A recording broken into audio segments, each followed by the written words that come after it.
ce matin-là, le soleil s'est levé, mais rien ne se passe. Ce matin, le coq chante, mais rien n'arrive. Dans la forêt, il n'y a aucun bruit. Pas de traîneau qui glisse, pas de bottes qui crissent et pas de Père Noël qui s'agite. Rien que le silence dans la forêt immense. Alors je m'étonne.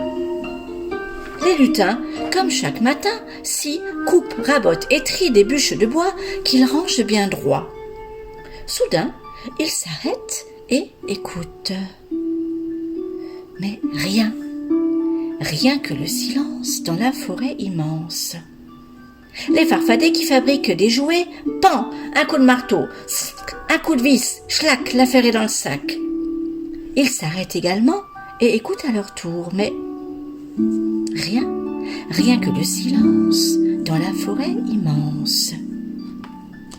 Les fées qui, de leurs doigts fuselés, filent, tissent, découpent et cousent les habits de poupées, elles s'arrêtent et écoutent.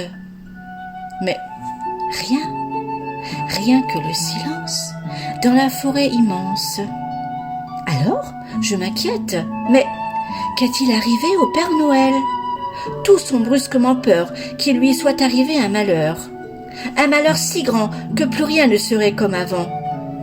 Chacun imagine le pire. Et si un ogre l'avait fait frire ? Ou peut-être qu'une sorcière le fait mijoter dans une soupière ? Ou alors un loup l'aurait transformé en ragoût. Taisons-nous et écoutons. Mais rien que le silence dans la forêt immense. Tout le monde tremble. Et si nous partions rechercher le Père Noël ? N'ayons pas peur.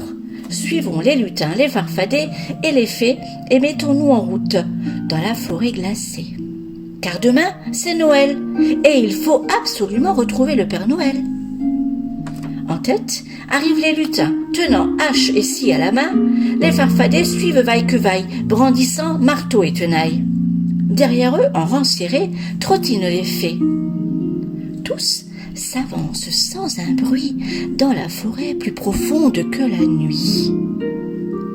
Au détour d'un chemin, niché au milieu des sapins, ils aperçoivent enfin la maison du Père Noël. Ils s'en approchent tout doucement, sursautant au moindre souffle de vent. Font leurs dents, font leurs genoux, font leur cœur.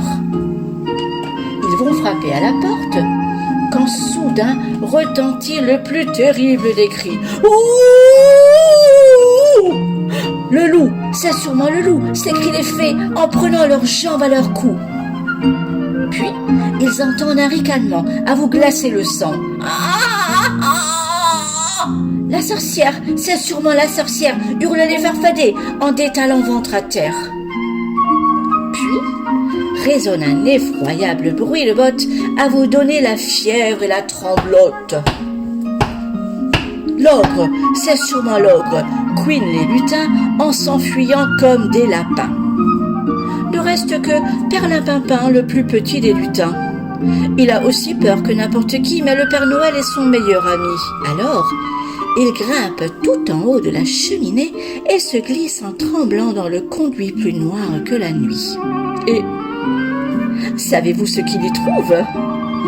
Le Père Noël en pyjama, coincé dans la cheminée, la tête en bas, qui fait des ouh